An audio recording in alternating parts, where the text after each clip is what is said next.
Ma sœur m'a publiquement humilié pour 200 €, me traitant de pauvre. Elle ignorait que j'étais un client secret à 3,5 milliards d'euros. Je retire chaque centime pour briser sa carrière et anéantir cette banque en un instant. Ma sœur a ri lorsque la guichetière a signalé que mon compte était débiteur de 200 €, annonçant à tout le hall que j'étais fauché. Elle ignorait que l'enveloppe dans ma main n'était pas un dépôt.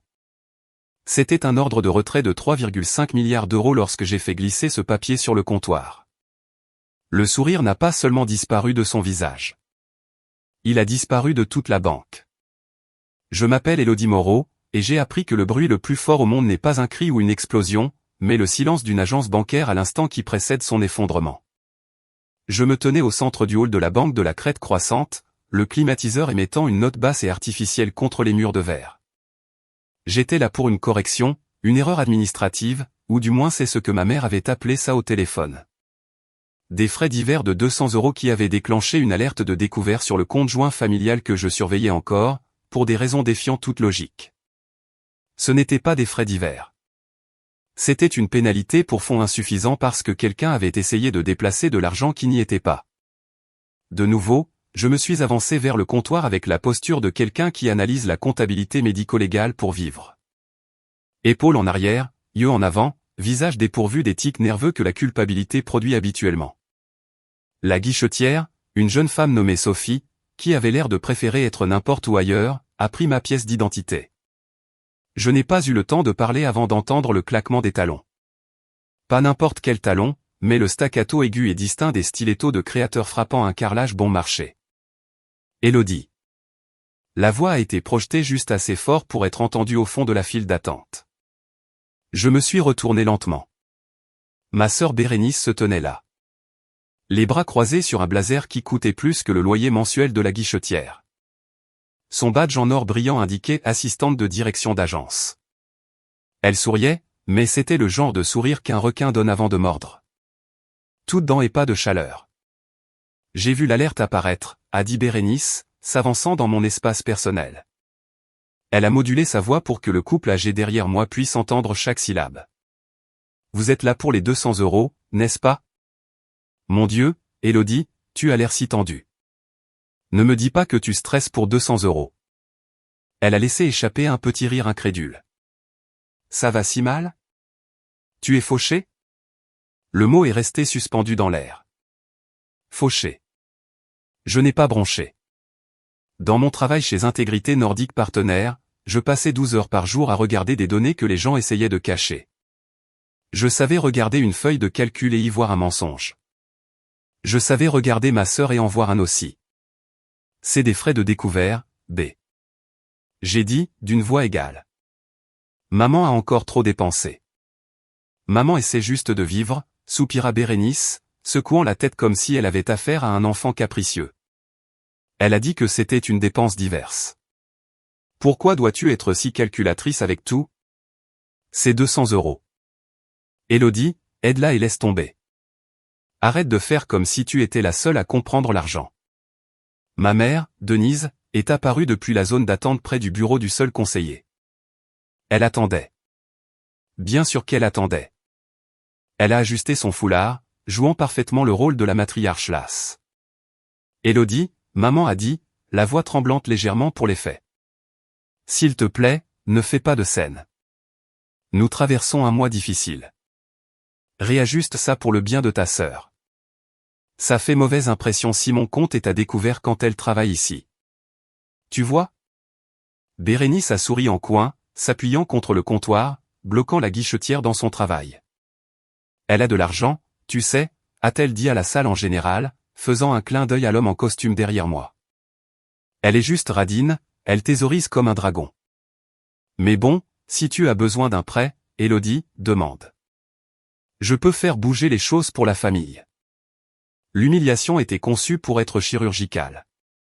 Bérénice voulait que je craque. Elle voulait que je crie, que je pleure, que je fasse une crise pour pouvoir dire à ses collègues, vous voyez, c'est la sœur instable dont je vous ai parlé. C'était un jeu de pouvoir pour cimenter son statut ici, en m'utilisant comme accessoire. J'ai regardé la guichetière. Je voudrais régler le solde négatif. J'ai fouillé dans mon sac et j'ai sorti un chéquier. J'ai écrit le chèque pour 200 euros. Mon écriture était précise, nette. Je l'ai arraché et je l'ai fait glisser sous la vitre de séparation. Reçu, j'ai dit.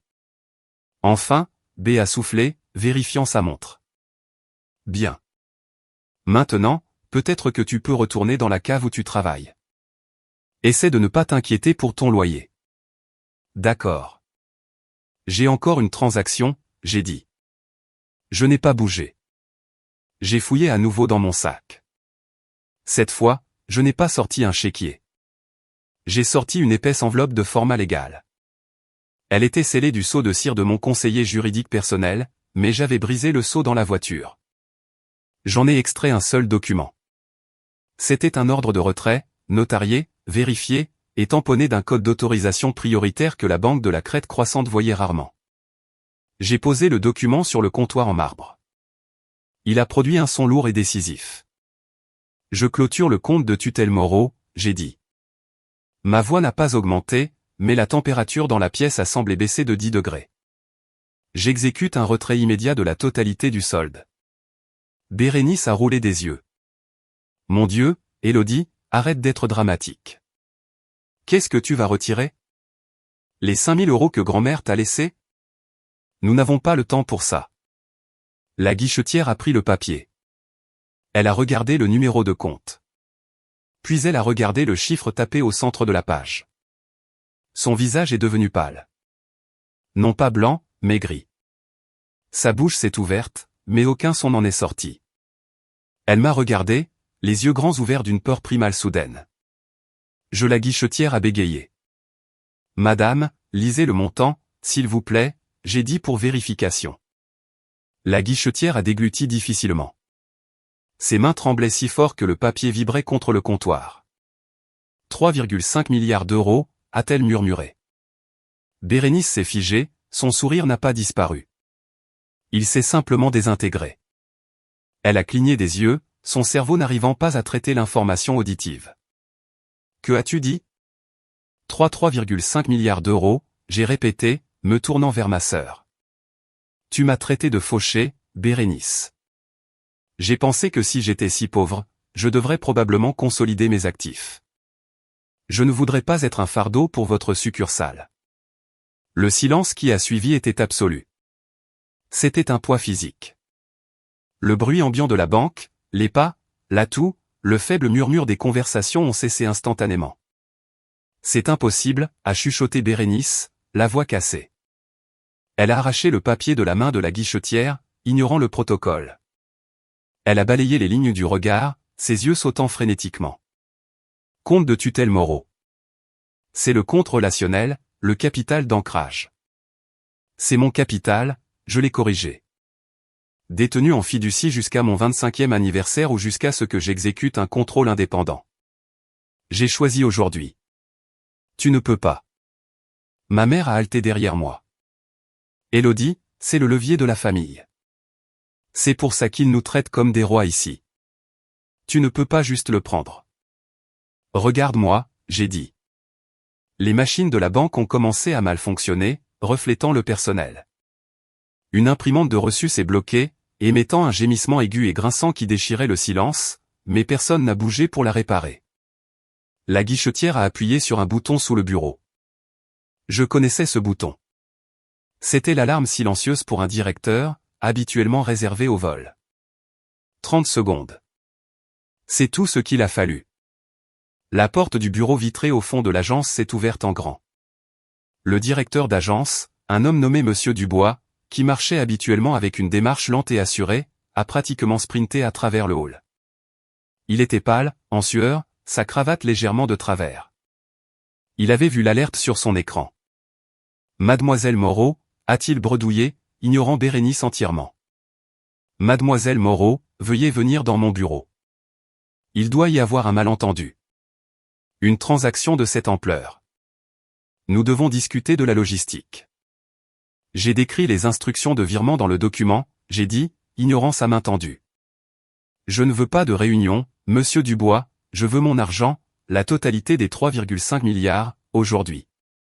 Nous ne pouvons pas simplement Dubois a bégayé en regardant les clients qui le fixaient, le système, la limite de l'agence. Un téléphone a commencé à sonner dans le bureau arrière.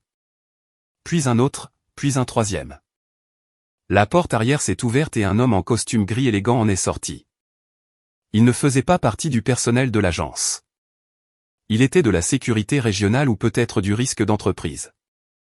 En visite pour la journée, il a croisé mon regard. Et en cette fraction de seconde, j'ai vu la réalisation le frapper. Il savait qui j'étais, et il savait que la banque de la crête croissante était sur le point de saigner à mort juste là, sur le tapis. Bérénice a regardé du directeur au papier et puis vers moi.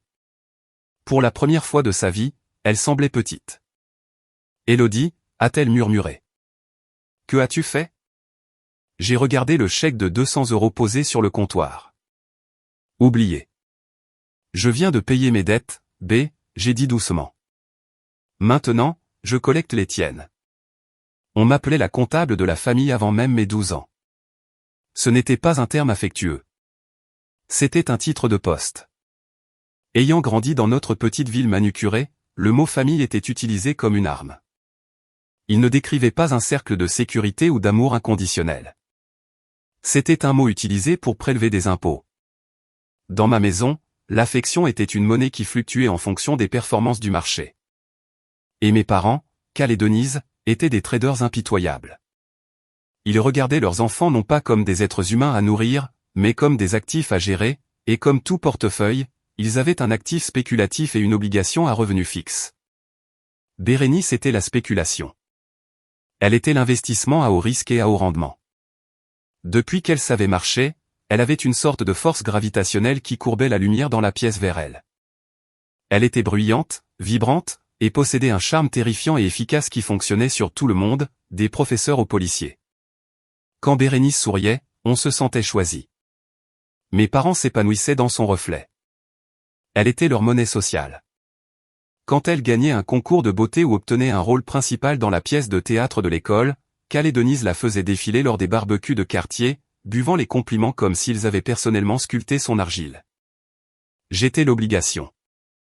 J'étais Élodie, la stable, la ennuyeuse. J'étais l'enfant qui faisait ses devoirs le vendredi soir, qui gardait sa chambre impeccable, et qui ne causait jamais de scène. Dans une famille normale, cela aurait pu lui valoir des éloges. Dans le foyer Moreau, cela m'a valu l'invisibilité. J'étais l'infrastructure qui permettait à Bérénice de briller. Si Bérénice oubliait son projet scientifique, j'étais celle qu'on réveillait à 5 heures du matin pour coller du carton pendant qu'elle dormait. Si Bérénice dépensait son argent de poche en vêtements et ne pouvait pas payer son déjeuner, ma tirelire était pillée sans ma permission. Il y avait une règle tacite gravée dans les murs de notre maison, Élodie répare. Bérénice casse et Élodie répare. J'ai appris très tôt qu'on n'est pas détesté parce qu'on est mauvais. On est ignoré parce qu'on est utile sans être exigeant. Au moment où vous devenez un service public, comme l'eau courante ou l'électricité, les gens cessent de vous remarquer jusqu'à ce que vous arrêtiez de fonctionner. Et je n'ai jamais arrêté de travailler. J'ai porté ce conditionnement directement dans ma carrière. Je n'ai pas choisi la comptabilité médico-légale et l'analyse des risques parce que j'aimais les maths. Je l'ai choisi parce que je trouvais du réconfort dans la vérité absolue des chiffres. Les chiffres ne mentent pas pour se rendre plus beaux. Les chiffres ne vous font pas de gaslighting. Chez Intégrité Nordique Partenaires, la firme où j'ai bâti ma réputation, je passais mes journées à disséquer l'anatomie de la tromperie. J'ai retracé les détournements de fonds, découvert des sociétés écrans, et cartographié les chemins exacts que l'avidité prenait à travers un grand livre de comptes d'entreprise. C'était un travail exténuant, souvent peu glamour. Pendant que mes collègues couraient après des contrats de conseil très médiatisés, j'étais celle dans le sous-sol avec les serveurs, à chercher la divergence de 1,2% dans une liste de fournisseurs. Je suis devenue excellente à repérer l'instant exact où une personne décide de franchir la ligne. Ce n'est rarement un saut dramatique. C'est généralement un petit pas justifié par un besoin temporaire ou un sentiment de droit. Je voyais ma famille dans chaque dossier. Je voyais la manipulation émotionnelle de ma mère dans les emails des PDG justifiant leurs notes de frais. Je voyais le charme imprudent de Bérénice dans les escrocs de systèmes de Ponzi qui croient à leur propre battage médiatique. Cette profession m'a appris à sécuriser mon propre périmètre. Lorsque ma situation financière a changé, lorsque l'argent est arrivé qui a poussé ma valeur nette dans les milliards, je n'ai pas acheté de manoir. Je n'ai pas acheté une flotte de voitures de sport. Je n'ai même pas amélioré mon appartement.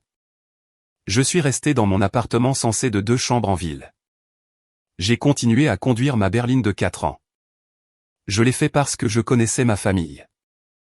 Si j'étais apparu au dîner du dimanche dans une Ferrari, la dynamique n'aurait pas basculé vers le respect.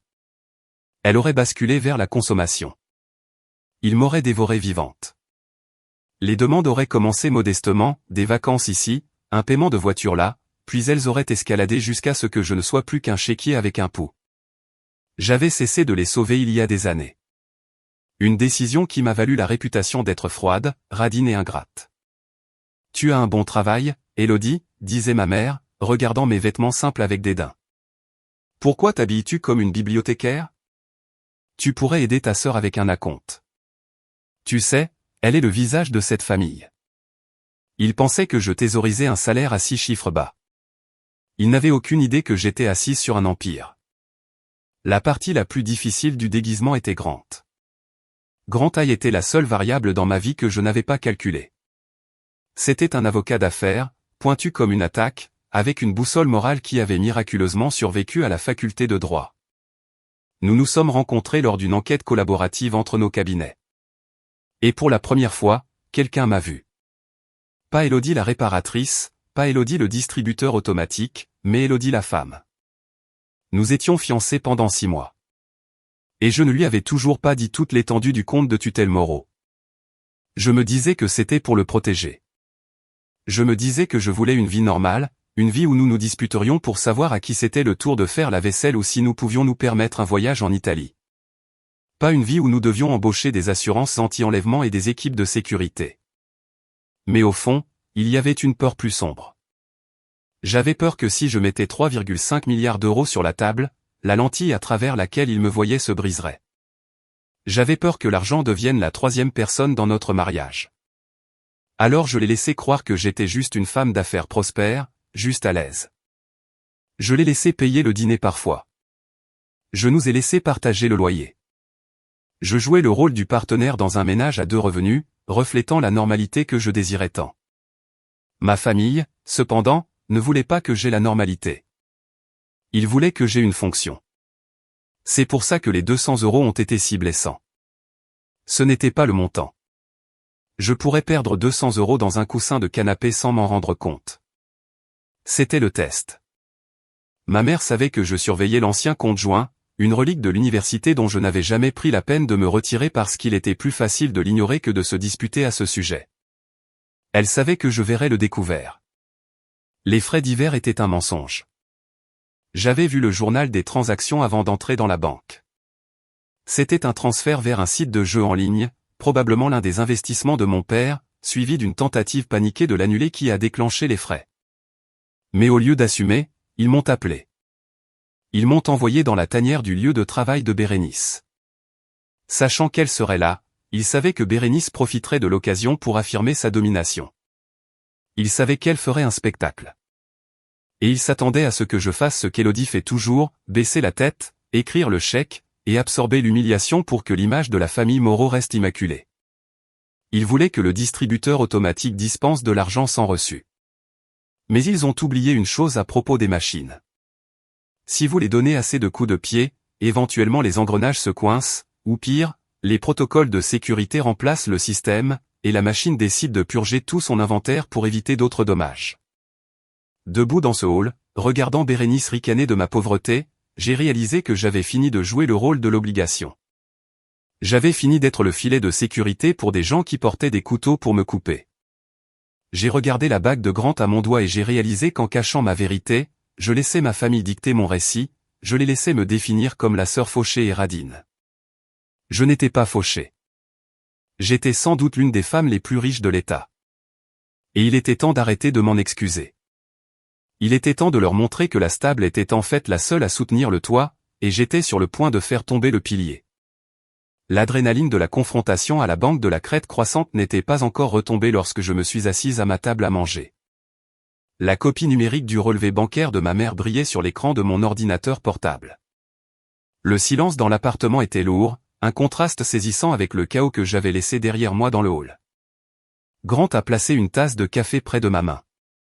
Il n'a pas parlé immédiatement. Il connaissait mon processus. Il savait que lorsque je devenais silencieuse, je ne boudais pas. J'analysais. J'ai zoomé sur la ligne d'articles qui avait commencé la guerre, les 200 €. Ma mère avait appelé cela des frais divers, une erreur administrative qui nécessitait juste une correction rapide. Mais en regardant le journal des transactions, l'histoire s'est effondrée. Les frais avaient été évalués à 4 heures du matin. C'était une pénalité automatisée déclenchée par une alerte de fonds insuffisant. Cette partie était standard. Ce qui n'était pas standard, c'était la transaction qui avait vidé le compte en premier lieu, juste avant la pénalité. Il y avait un transfert sortant. Ce n'était ni pour l'épicerie ni pour les services publics.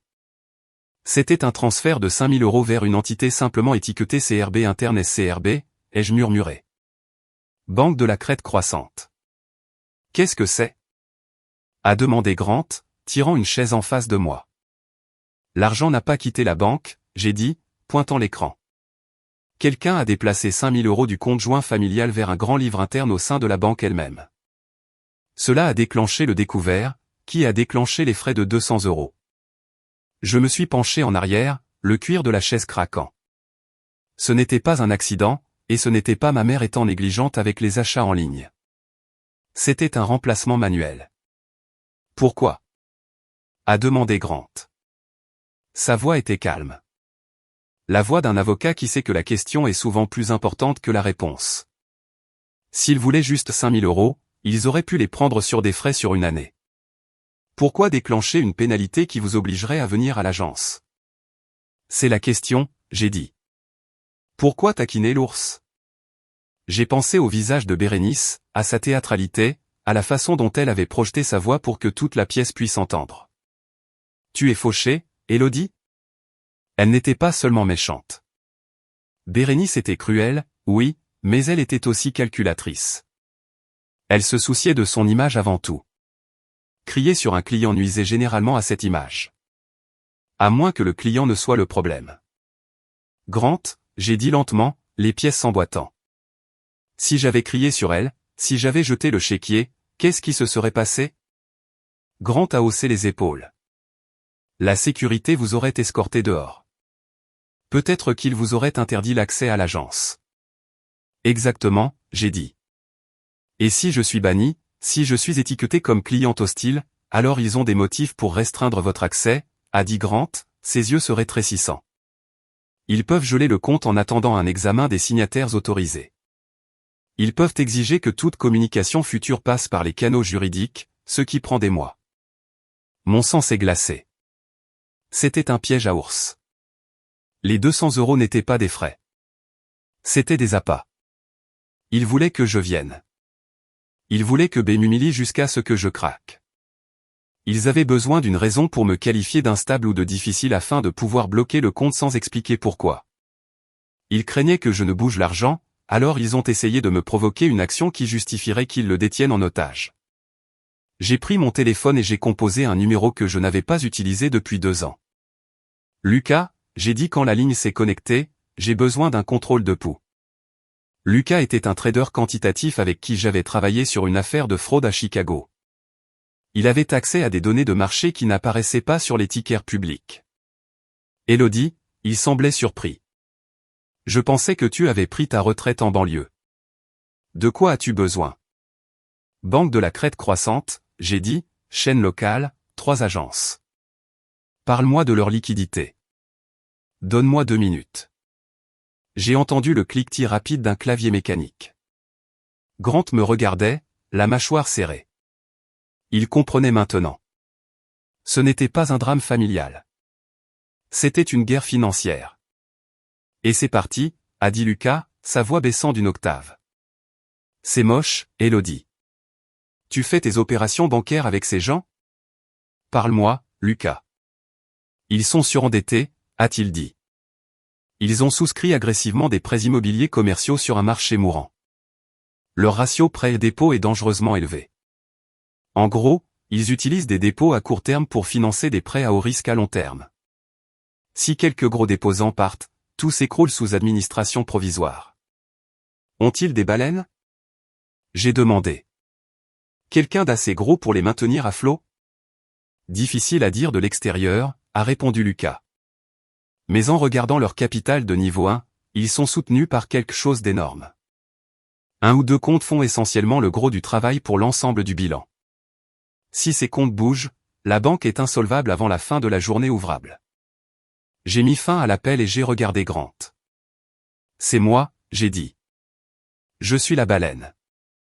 La panique dans les yeux de Monsieur Dubois avait du sens maintenant lorsque j'ai posé cet ordre de retrait sur le comptoir. Il n'a pas seulement vu un client partir. Il a vu la banque faire faillite. Il a vu les régulateurs de la FDIC entrer. Il a vu la prison pour négligence. J'ai sorti un morceau de papier froissé de mon sac. C'était une impression que j'avais prise sur le comptoir pendant le chaos. Un extrait de l'écran de la guichetière qu'elle avait imprimé par erreur lorsque sa main avait appuyé sur la mauvaise touche. C'était mon profil de compte, mais il y avait une étiquette à côté du nom du compte tutelle Moreau. Une étiquette rouge vif qui disait « Relation critique ». Ne pas servir sans approbation VP. Relation critique, j'ai lu à voix haute. Ce n'est pas un niveau de service client. C'est un avertissement de charge structurelle. Grant a pris le papier de mes mains. Ils ont utilisé votre argent comme fondement pour leur prêt, a-t-il dit, le dégoût épais dans sa voix. Vos 3,5 milliards d'euros ne sont pas simplement dans un coffre-fort, Elodie. Ils sont probablement engagés ou utilisés comme levier contre des passifs qu'ils n'auraient pas dû prendre. Et Bérénice le sait, j'ai dit. La réalisation m'a frappé plus fort que l'insulte dans le hall. Ma sœur n'était pas juste un pion. Elle était assistante de direction d'agence. Elle voyait les rapports quotidiens. Elle savait que la banque vacillait au bord du gouffre. Et elle savait que mon compte était la seule chose qui maintenait les lumières allumées. Son commentaire sur le fait d'être fauché prenait un nouveau sens nauséabond. Elle projetait. Elle savait que si je partais, elle était fauchée. Ils étaient fauchés. Les 200 € étaient un test, j'ai dit, me levant et marchant vers la fenêtre. Ils voulaient voir si je faisais attention. Quand je me suis présenté, ils sont passés au plan B. Me faire passer pour folle. Discréditer le témoin. Si je suis la sœur irrationnelle et en colère, personne n'écoute quand je dis que la banque commet une fraude. Mais tu n'étais pas en colère, a dit Grant, arrivant derrière moi. Tu t'es vengé. Pas encore, j'ai dit. Je leur ai juste montré l'arme. Je n'ai pas encore appuyé sur la gâchette. Le directeur m'avait retardé. Il avait pris l'ordre de retrait et avait disparu, prétendant des délais de vérification. Il pensait avoir gagné du temps. Il pensait pouvoir appeler le siège social. Peut-être trouver une faille juridique pour bloquer le transfert ou peut-être obtenir l'intervention de mes parents pour révoquer mon autorité. Il ne savait pas à qui il avait affaire. Il pense que les 3,5 milliards sont le problème, j'ai dit, fixant la ligne d'horizon de la ville. Mais l'argent n'est que des chiffres. Le problème, c'est l'information. Je me suis retourné vers l'ordinateur portable. Je vais découvrir exactement où sont allés ces 5 000 €. Grant, et je vais découvrir pourquoi les noms de mes parents sont sur des documents de prêt pour des entreprises qu'ils ne possèdent pas. Les 200 € n'étaient qu'une aiguille. La bulle qu'elle avait percée était pleine de pourriture, et elle était sur le point d'éclater sur toute la banque de la crête croissante. La plupart des gens regardent la somme de 3,5 milliards d'euros et supposent que ce doit être de l'argent ancien. Ils imaginent des héritages poussiéreux, des champs de pétrole, ou peut-être un billet de loterie gagnant qui défie la probabilité statistique. La vérité est bien moins romantique et bien plus clinique. Je ne suis pas tombé sur la richesse. J'ai construit un piège pour les menteurs et le monde m'a payé une fortune pour l'utiliser. Il y a 6 ans, j'ai cofondé une plateforme d'analyse de données conçue pour détecter la fraude au paiement en temps réel. Ce n'était pas un travail sexy. Cela impliquait de fixer des lignes de code pendant 18 heures par jour et de boire du café rassis dans une pièce sans fenêtre. Mais l'algorithme fonctionnait. Il fonctionnait si bien qu'un conglomérat fintech mondial nous a rachetés dans une transaction entièrement en espèces qui a fait la une du Wall Street Journal. Mon nom était enterré dans les petits caractères de l'acquisition exactement là où je le voulais. J'ai pris mon paiement, structuré par une série de fiducies pour minimiser l'exposition fiscale, et j'ai cherché un endroit pour le garer. C'est là que la banque de la crête croissante est apparue. Sur le papier, Choisir une banque régionale pour un dépôt de 10 chiffres semble de la folie, mais je ne cherchais pas le prestige de Wall Street. Je cherchais le silence. Les grandes banques vendent vos données. Elles vous attribuent des gestionnaires de style de vie qui essaient de vous vendre des services de conciergerie et des îles privées. Je n'en voulais pas. Je voulais un coffre-fort qui resterait fermé. La Crête Croissante m'a offert un accord de tutelle unique. Ils ont promis un taux d'intérêt agressif, une ligne de service dédiée qui contournait les centres d'appel, et surtout, une confidentialité absolue. Ils ont juré que mon compte serait une boîte noire, accessible uniquement au plus haut niveau de la direction exécutive. Cela semblait être un arrangement parfait. J'ai donné du capital, ils m'ont donné l'anonymat. J'étais naïve. Je me suis assise dans mon salon, regardant Grant parcourir la pile épaisse de documents de tutelle que j'avais récupérés de mon coffre-fort. La lampe projetait de longues ombres sur le jargon juridique.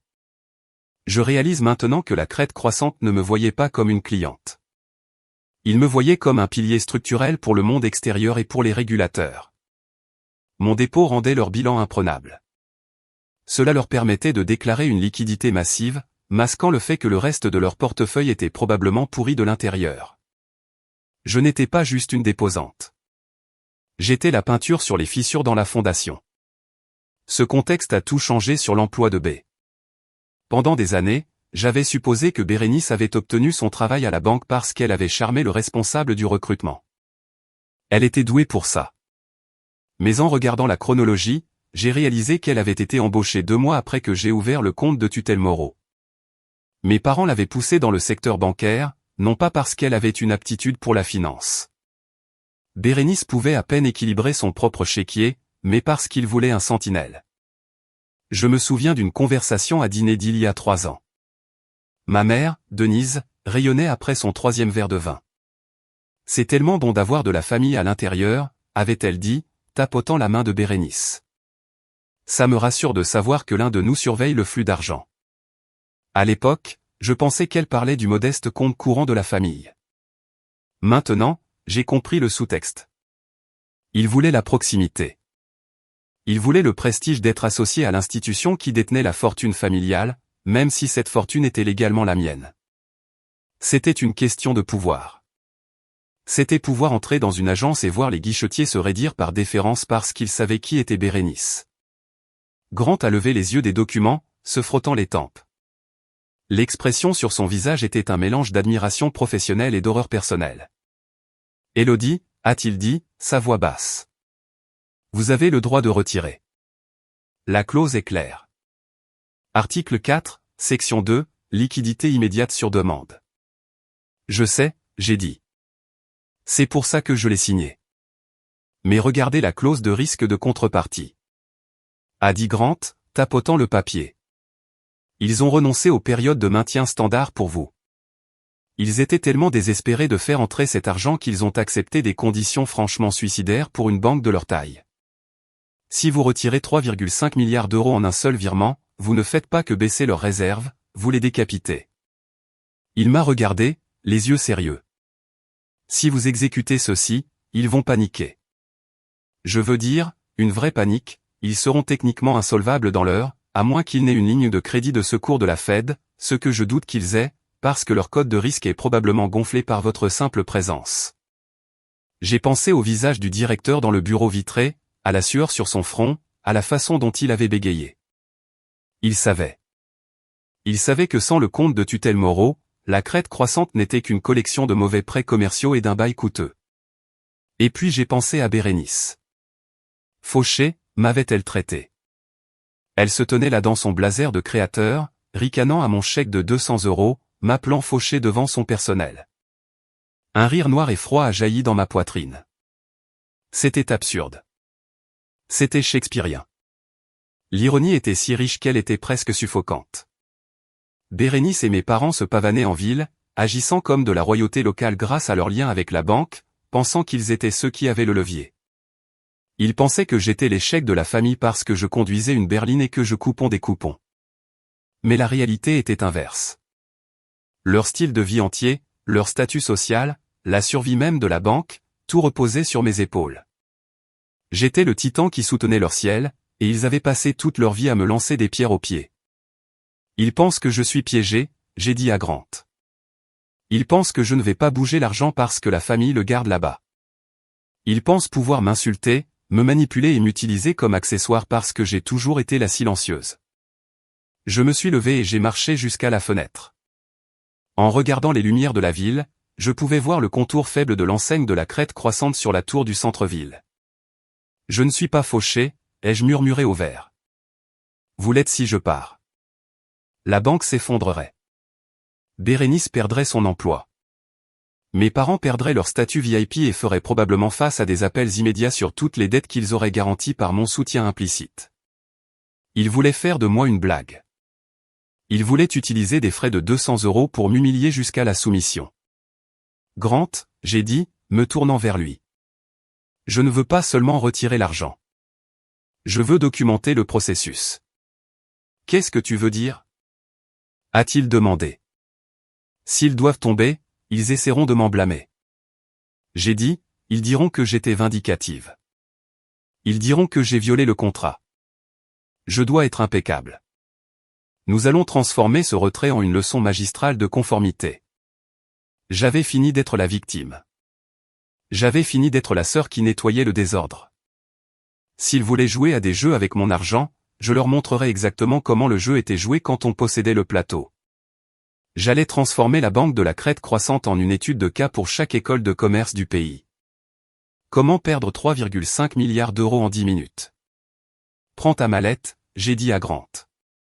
Nous avons beaucoup de paperasse à préparer avant demain matin. L'empreinte numérique d'une banque est comme un système nerveux. Elle réagit aux stimuli, enregistre chaque impulsion, et laisse un souvenir de chaque contact. Lorsque j'ai exigé le paquet de conformité complet pour le compte de tutelle Moreau, citant la loi Dodd-Frank et mes droits en tant que déposante principale, je ne demandais pas une faveur. J'exigeais une confession. Je me suis assise par terre dans mon salon, entouré de journaux imprimés. Grant et moi avions croisé les fichiers cryptés que la banque avait réticemment envoyés. Il était 3 heures du matin. La ville à l'extérieur dormait, mais les données sur mon écran criaient. Regarde ça, j'ai dit, glissant une feuille de papier vers Grant. Journal d'accès pour le coffre de tutelle.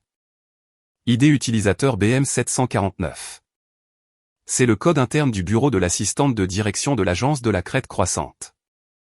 Le bureau de Bérénice, a noté Grant, ses yeux parcourant les horodatage. Regarde les heures, j'ai instruit. Grant a froncé les sourcils. 23h42, 1h15, 3h30. Ce ne sont pas des heures de banque. Exactement, j'ai dit, la voix plate. Bérénice jure qu'elle ne travaille jamais tard. Elle se plaint constamment du travail de 9 à 5, mais son terminal accédait aux détails de mon compte au milieu de la nuit, plusieurs fois par semaine au cours des 6 derniers mois. J'ai ouvert un deuxième document.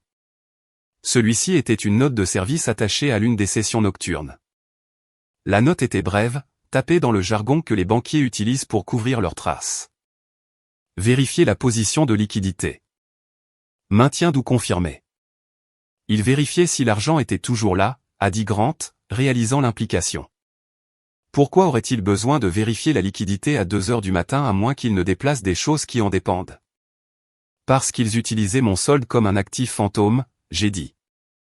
Ils avaient besoin de savoir que les 3,5 milliards d'euros étaient immobiles afin de pouvoir approuver autre chose de risqué avant le nettoyage matinal de la chambre de compensation. J'ai tourné mon attention de l'autre côté de l'équation. Mes parents. J'avais récupéré les dépôts publics et les nantissements UCCC pour l'entreprise de mon père, location d'événements moraux. C'était une petite entreprise qui louait des tentes et des chaises pour les mariages. Elle rapportait assez pour payer leur adhésion au club de campagne, mais à peine. Pourtant, en regardant les documents d'origine du prêt de la banque de la crête croissante, les chiffres étaient stupéfiants. Papa a contracté une ligne de crédit commercial de 450 000 € en octobre dernier, et l'a ensuite refinancé en un prêt à terme de 800 000 € en janvier, j'ai dit, lisant le dossier. Et regarde le temps d'approbation. Grant s'est penché. Demande reçue à 9 h. Approbation délivrée à 10h15. C'est impossible. La souscription commerciale prend des semaines. On ne peut pas obtenir près d'1 million d'euros approuvés en 75 minutes à moins que la garantie ne soit déjà dans le bâtiment. J'ai terminé pour lui. J'ai senti un œuf froid se resserrer dans mon estomac. J'ai navigué vers l'accord de garantie pour le prêt.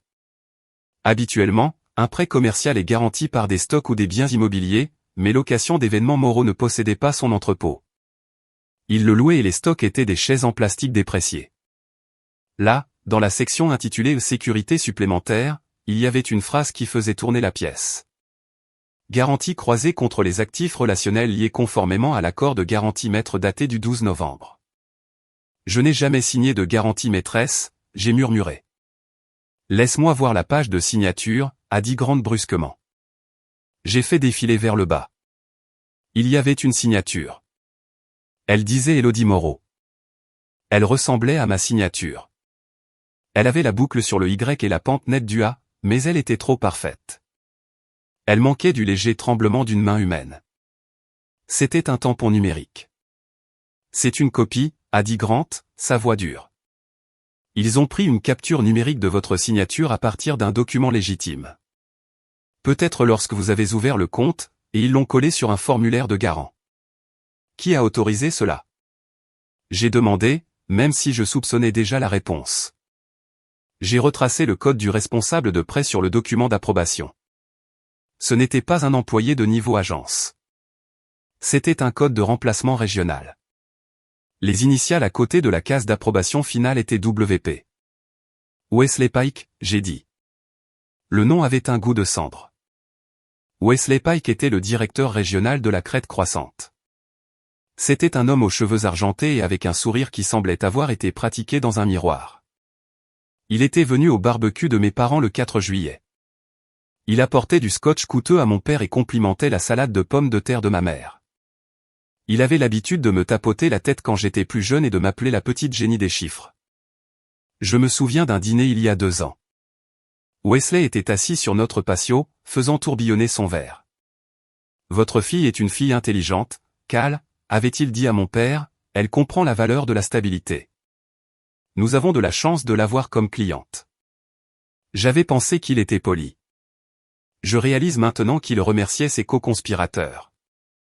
Ce n'est pas juste de la fraude, a dit Grant, jetant le dossier sur la table.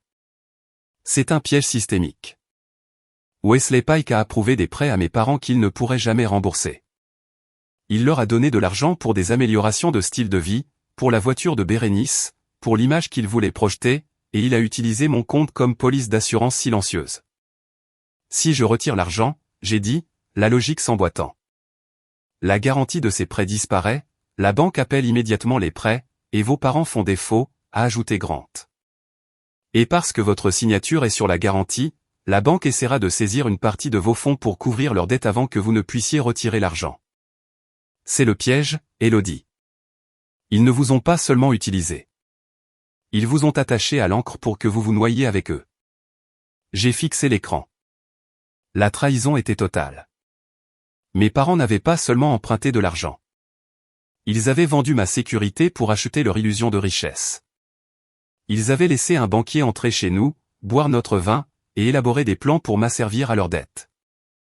Et Bérénice, elle était l'opératrice au clavier, vérifiant les journaux au milieu de la nuit pour s'assurer que la poule aux œufs d'or dormait toujours dans sa cage. Je m'attendais à ressentir du chagrin. Je m'attendais à pleurer. Mais en regardant les métadonnées, les empreintes numériques de l'avidité de ma famille, j'ai ressenti autre chose. J'ai ressenti de la clarté. Pendant des années, je me suis demandé pourquoi j'étais l'outsider. Pourquoi j'étais celle qui devait gagner l'amour alors que Bérénice le recevait gratuitement. Maintenant, je savais que je n'étais pas une fille pour eux. J'étais une marchandise. J'étais une ressource naturelle qu'ils avaient découverte dans leur propre jardin. Et ils avaient signé un contrat avec une entreprise pour me miner. Ils pensent qu'ils m'ont tué, j'ai dit doucement. Ils pensent que cette garantie me rend responsable. C'est le cas sur le papier, a averti Grant. Si nous nous battons pour cela devant les tribunaux, cela prendra des années. Ils gèleront vos actifs pendant le litige. C'est sur quoi Pike compte. Ils pensent que vous n'incendierez pas la maison si vous êtes enfermé dedans. Je me suis levé et j'ai marché jusqu'au mur où j'avais épinglé la chronologie des événements. J'ai pris un marqueur rouge. Je ne vais pas me battre avec eux au tribunal, Grant, pas tout de suite. J'ai dessiné un cercle autour du nom de Wesley Pike. Je vais vérifier la fraude par signature, j'ai dit. Je vais retracer l'adresse IP de ce tampon numérique et je vais prouver que les notes de service que Bérénice a entrées ont été faites sous les instructions directes de Pike. Comment? A demandé Grant. Parce que les criminels deviennent toujours paresseux, j'ai dit. Ils pensent qu'ils sont plus intelligents que le système, mais ils oublient que le système sauvegarde tout. Je me suis retourné vers l'ordinateur portable. Mes doigts ont plané au-dessus du clavier. Je n'étais plus Élodie Moreau, la sœur négligée. J'étais l'enquêteuse principale de ma propre vie, et je venais de trouver l'arme du crime. Grant, j'ai dit, ma voix stable. Rédige une lettre de mise en demeure, mais pas au service juridique de la banque. Rédige-la à l'auditeur interne de la banque. Nous allons déclencher un examen de conformité obligatoire. Cela leur fera peur, a dit Grant. Non, je l'ai corrigé. Cela les fera bouger, et quand ils bougeront, ils feront des erreurs. Je veux voir exactement qui appelle qui quand l'alarme se déclenche. J'ai regardé l'heure. Il était 4h15 du matin, la même heure où Bérénice aimait vérifier mon solde. Voyons comment ils aiment être surveillés dans le noir. J'ai dit que la vengeance est rarement l'événement explosif et chaotique que les films décrivent. La vraie vengeance, celle qui démantèle une vie pièce par pièce, est un défi de gestion de projet. Elle nécessite une logistique, un calendrier et une compréhension de l'ingénierie structurelle. Vous ne faites pas que balancer un marteau sur un mur de soutènement. Vous localisez les poutres porteuses. Vous percez de petits trous et vous insérez la dynamite silencieusement.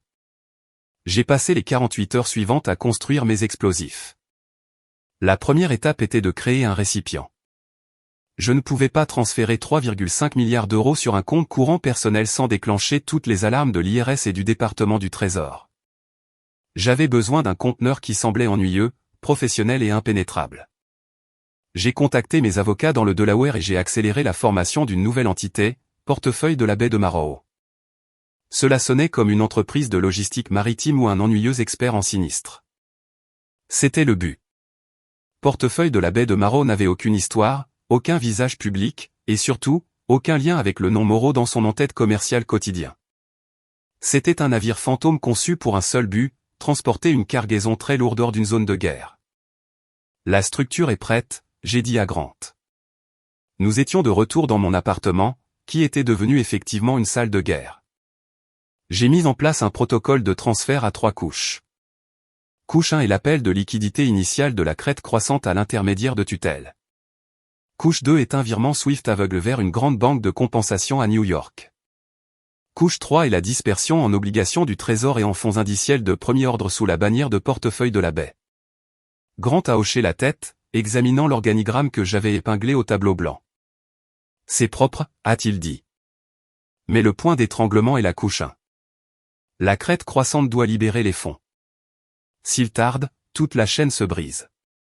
Ils vont tarder, j'ai dit. C'est pour ça que tu vas écrire la lettre.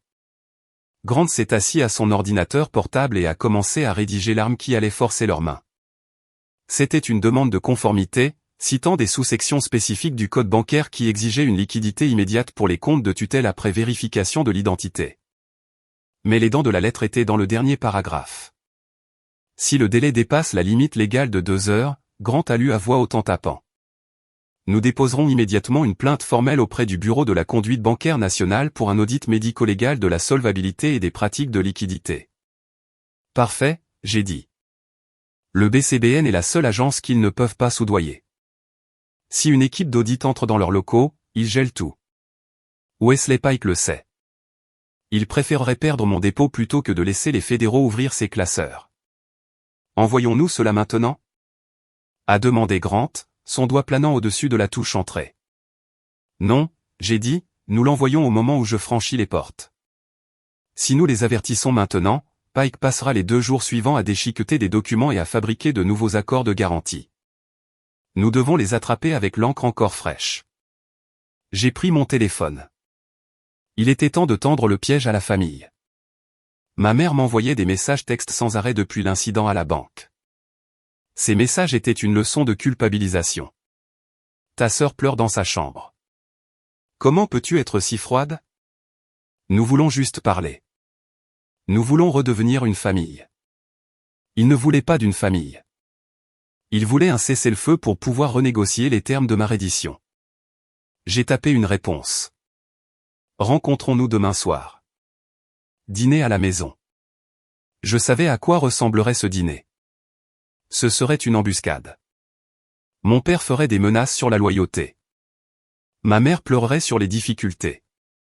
Et Bérénice jouerait la victime qui voulait juste aider sa petite sœur. Ils essaieraient de me faire signer quelque chose, peut-être une garantie rétroactive ou une promesse de garder l'argent à la banque pendant encore 1 an pour le bien de la famille. Je les laisserais essayer. J'avais besoin qu'ils mettent leurs cartes sur table. J'avais besoin qu'ils admettent, avec leurs propres mots, que ma valeur pour eux était mesurée en points décimaux. Mais j'avais besoin de plus que leurs aveux. J'avais besoin d'un témoin qui savait comment la machine fonctionnait de l'intérieur. Je l'ai trouvé, j'ai dit à Grant, en ouvrant un profil LinkedIn sur ma tablette. Elena Rotova. Elle était l'agent de conformité de l'agence de la crête croissante du centre-ville jusqu'à il y a 6 mois. Elle a démissionné brusquement. Pourquoi? Selon son entretien de départ, qui était commodément caviardé dans les dossiers qu'ils nous ont envoyés. C'était pour des raisons personnelles, j'ai dit. Mais j'ai fait quelques recherches. Elena a refusé de signer une évaluation des risques pour un paquet de prêts commerciaux. Un paquet qui comprenait des prêts approuvés par Wesley Pike. Elle a été mise à la porte, a supposé Grant. Elle a été réduite au silence, je l'ai corrigée. Je vais lui offrir un microphone. J'ai organisé une rencontre avec Elena dans un café à 3 villes de là. Quand je suis entré, elle avait l'air nerveuse. C'était une femme d'une 40aine d'années avec des yeux fatigués et la posture de quelqu'un qui avait passé trop de temps à regarder par-dessus son épaule. Je ne veux pas de problème, a-t-elle dit avant même que je m'assoie. J'ai signé un accord de non-divulgation. Un NDA couvre les informations commerciales exclusives, j'ai dit, glissant un dossier sur la table. Il ne couvre pas les activités illégales. En fait, un NDA qui tente de dissimuler un crime est nul. Elena a regardé le dossier. À l'intérieur se trouvait une seule feuille de papier, l'approbation du prêt pour l'entreprise de mon père avec l'horodatage numérique falsifié. Ils le font à ma famille, j'ai dit. Je sais qu'ils l'ont fait à d'autres. Je ne vous demande pas de les poursuivre en justice, Elena, je vous demande de vous tenir dans la pièce lorsque je les confronte. Je veux qu'ils vous voient. Je veux que Wesley Pike lève les yeux et voie la femme qu'il a renvoyée debout à côté de son plus grand déposant. Elena a fixé le papier. J'ai vu la colère monter derrière ses yeux. La colère juste d'un professionnel qui avait été puni pour avoir fait son travail correctement.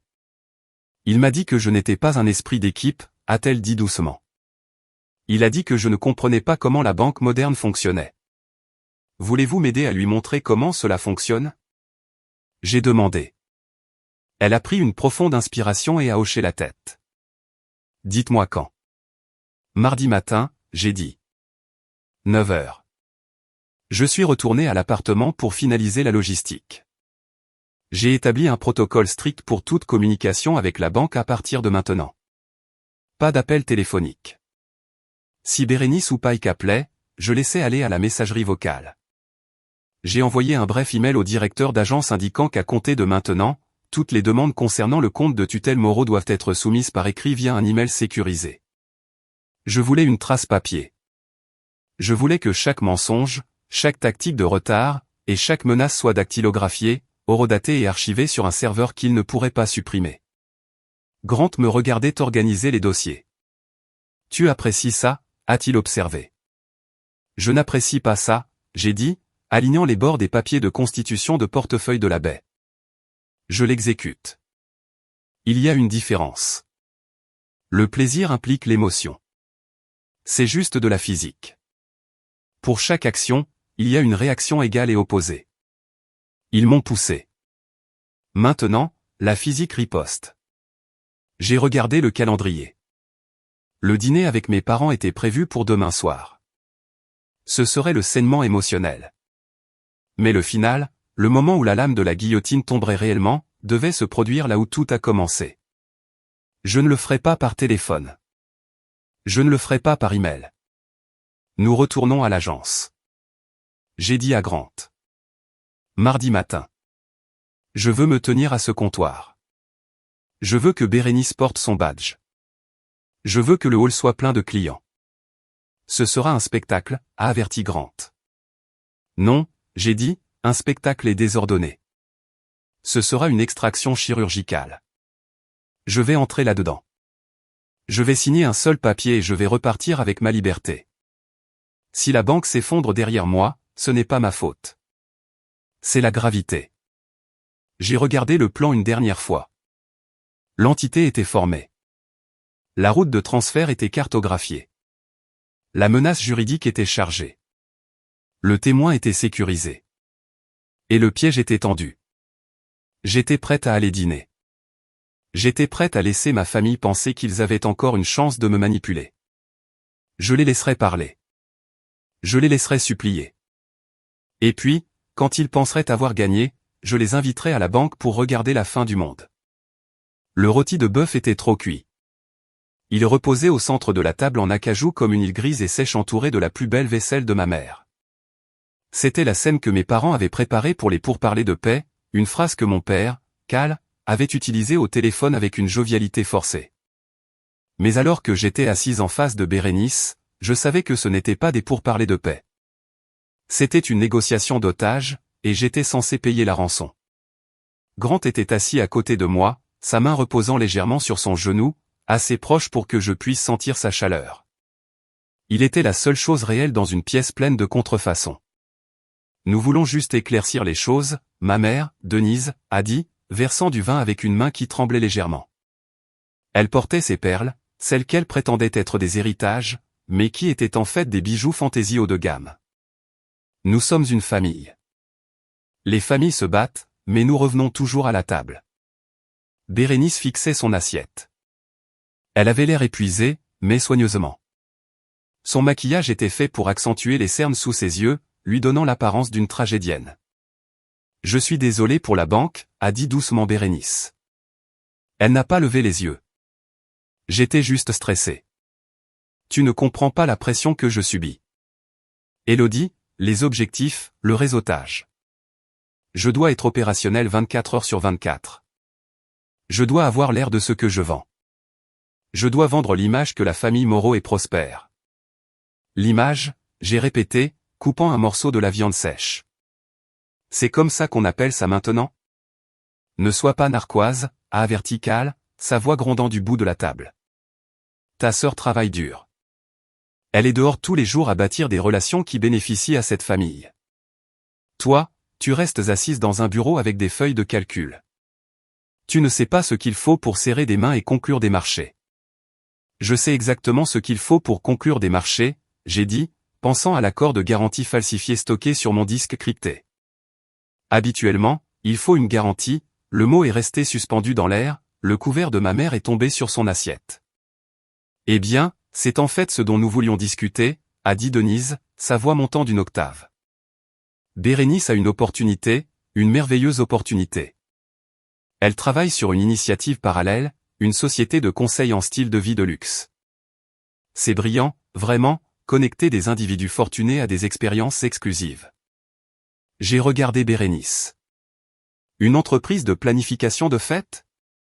Ce n'est pas de la planification de fêtes, a claqué Bérénice, ses yeux brillants. C'est de la gestion de marque et ça se lance déjà. J'ai des clients en ligne, mais il y a des contraintes de liquidité, des coûts de démarrage, des stocks, et des dettes, j'ai ajouté. Combien de dettes, Bérénice? Elle a tressailli. C'est juste un financement relais pour franchir le cap, qu'elle a interrompu, se penchant en avant. Juste un flottement. La banque est difficile avec les formalités administratives à cause du climat réglementaire. Ils ont besoin d'un garant avec des actifs liquides importants pour signer le prêt d'expansion juste jusqu'à ce que les revenus du premier trimestre arrivent. Combien?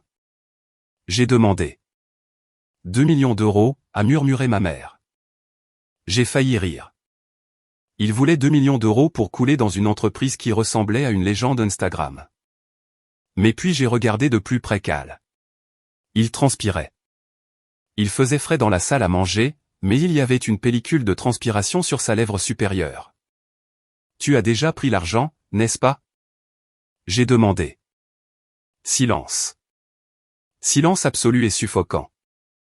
Tu n'es pas venu ici pour demander un prêt, j'ai dit, ma voix stable.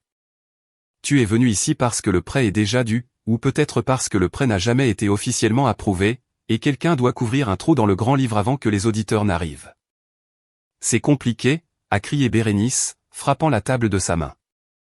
Tu agis comme si tout était noir et blanc. La banque nous fait confiance. Wesley nous fait confiance. Il nous a laissé avancer le capital parce qu'il sait que nous sommes solvables. Mais maintenant, la société demande des états financiers mis à jour. Et si le compte ne montre pas un certain solde d'ici vendredi, il pourrait geler la ligne. Alors tu veux que je remplisse un trou que tu as creusé avec l'appel de Wesley Pike? C'est un investissement, a rugi Cal, son visage devenant rouge. Nom de Dieu, Élodie. Nous parlons de l'avenir de ta sœur. Nous parlons de la réputation de cette famille. Si cette entreprise fait faillite avant même de commencer, nous passons pour des imbéciles. Les gens de cette ville nous admirent. Ils font confiance aux non-moraux. Pourquoi? J'ai demandé. C'était une question simple. Pourquoi? Pourquoi ce prêt doit-il passer par la crête croissante? J'ai demandé, regardant directement mon père. Si l'entreprise est si solide, pourquoi ne pas aller à Chase?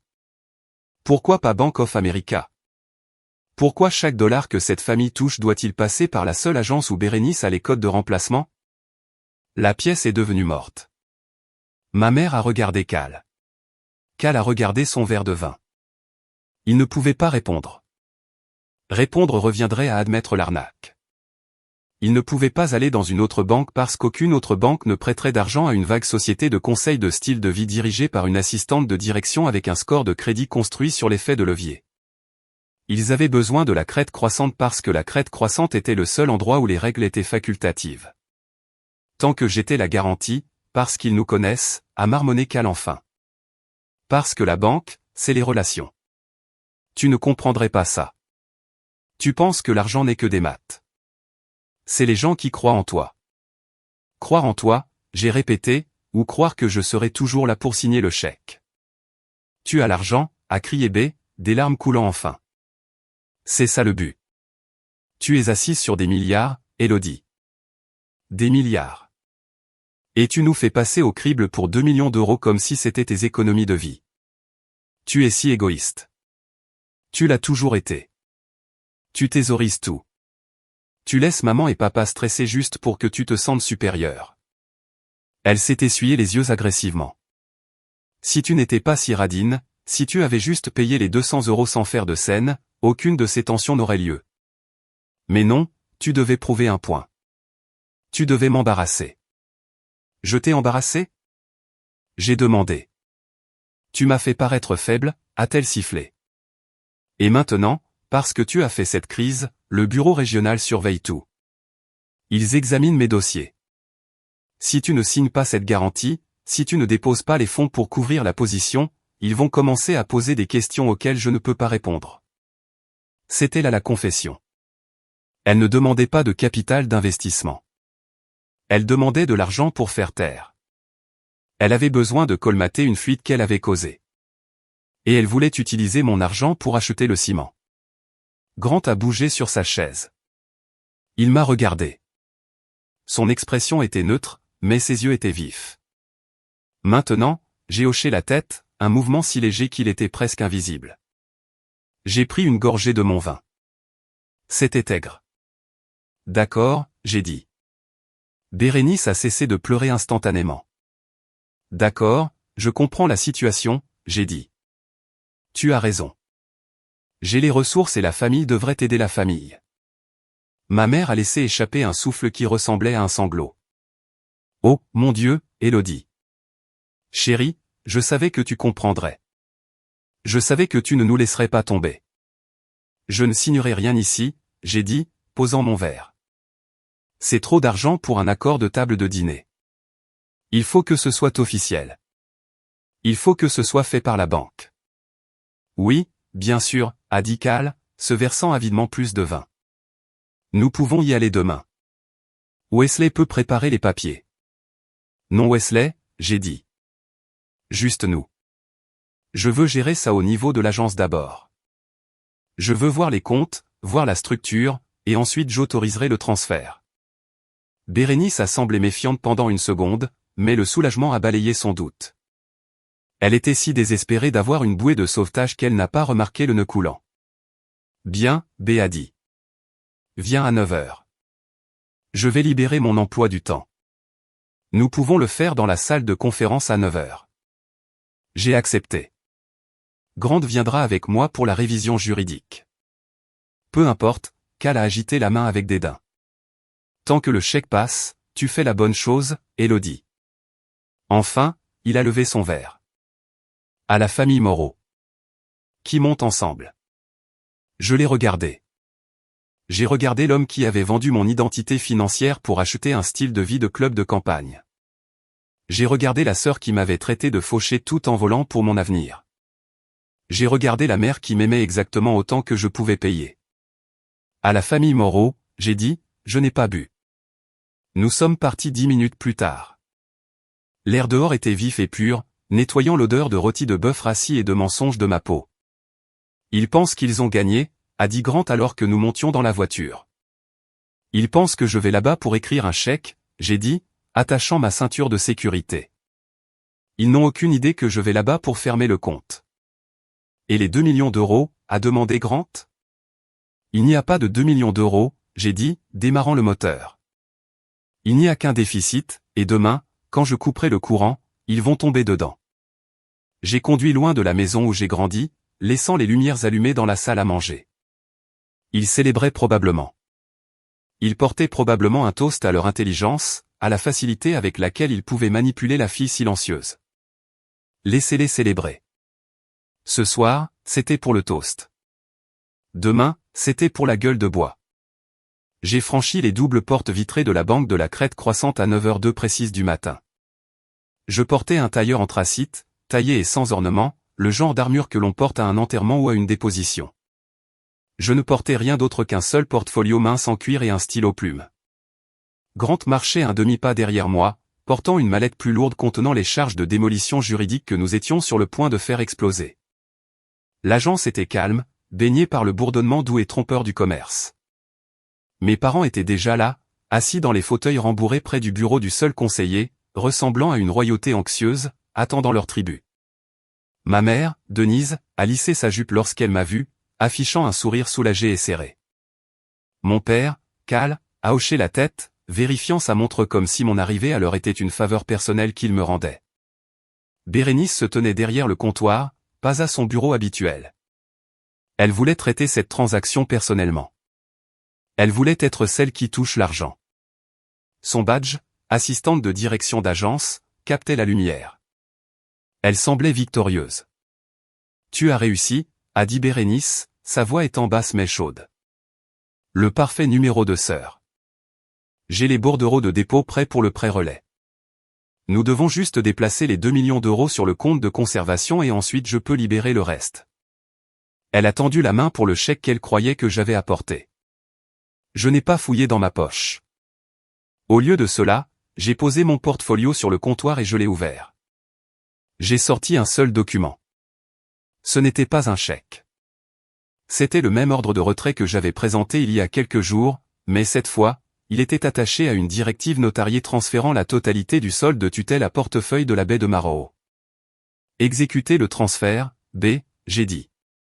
Bérénice a froncé les sourcils, confuse. Elle a regardé le papier, ses yeux ont balayé l'en-tête, puis le montant.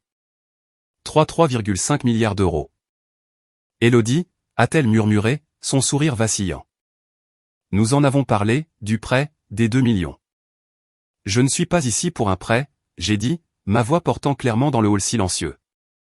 Je suis ici pour clôturer la relation. Bérénice m'a fixé. La réalisation l'a frappé lentement et durement. Son visage a perdu toute couleur. Elle a regardé nos parents, puis de nouveau vers moi, ses mains, habituellement si manucurées et stables, ont commencé à trembler. Elle a tendu la main vers son clavier, ses doigts planant au-dessus des touches. Je ne peux pas, a-t-elle bégayé. Le système est signalé. Je dois appeler le bureau régional pour une transaction de cette taille. Alors appelle-les, j'ai dit. Elle a décroché le téléphone. J'ai regardé ses doigts taper l'extension. Ses jointures étaient blanches. C'est l'assistante de direction Moreau, a-t-elle dit dans le combiné, sa voix tremblante. J'ai une demande de liquidité totale sur le compte de tutelle Moreau. Oui, la totalité. Elle a écouté un instant et puis ses yeux se sont écarquillés. L'écran devant elle a clignoté d'un rouge profond et en colère. Je pouvais voir le reflet de l'alerte dans ses lunettes. Verrouillage de conformité. Approbation requise. Je sais, a murmuré Bérénice dans le téléphone. Je sais que le maintien est actif, mais la cliente est là. Elle exige le virement. La porte du bureau du directeur s'est ouverte. Monsieur Dubois s'est précipité dehors, suivi de près par un homme que je ne reconnaissais pas. Un costume du bureau régional envoyé pour garder l'agence après ma dernière visite. Ils m'attendaient, mais ils attendaient un chèque, pas un exode. Mademoiselle Moreau, a dit Dubois, sa voix huileuse de panique. S'il vous plaît, ne faisons pas ça dans le hall. Nous avons une salle de conférence privée préparée. Nous pouvons discuter de la logistique de votre demande dans le confort. Il a fait un geste vers la pièce vitrée où mes parents se tenaient maintenant, l'air confus et alarmé. Non, j'ai dit, je n'ai pas bougé. Je ne veux pas d'intimité, monsieur Dubois. L'intimité, c'est là où vous cachez les choses. Je veux de la transparence. Je veux que tout le monde voie exactement ce qui se passe quand je demande mon propre argent. Ce n'est pas si simple, l'homme régional a dit, s'avançant. Il avait un calme pratiqué, mais ses yeux balayaient la pièce, évaluant les autres clients. Un retrait de 3,5 milliards nécessite une mise en scène complexe de la liquidité. Nous avons besoin de 48 heures pour régler les positions. C'est le protocole standard. Ce n'est pas le protocole. Grant a pris la parole pour la première fois, se plaçant à côté de moi. En vertu de l'article 4 de l'accord de tutelle, la liquidité est garantie sur demande. Vous avez renoncé à la période de mise en scène en échange du statut d'encre de capital. Si vous ne pouvez pas produire les fonds, vous admettez fermement l'insolvabilité. Le représentant régional s'est raidi. Nous ne sommes pas insolvables. Nous gérons simplement le risque. C'est ce que vous appelez ça? J'ai demandé. J'ai fouillé à nouveau dans mon portfolio. Cette fois, j'ai sorti le dossier que Grant et moi avions assemblé, les journaux, les eurodatages, les signatures numériques falsifiées. J'ai fait glisser la pile sur le comptoir en marbre. Elle a heurté le bois avec un bruit sourd et lourd. Ce sont les journaux d'accès à mon compte, j'ai dit, pointant la première page. ID utilisateur BM 749. C'est toi, Bérénice, n'est-ce pas? Bérénice a tressailli comme si je l'avais giflé. Et voici, j'ai tourné la page.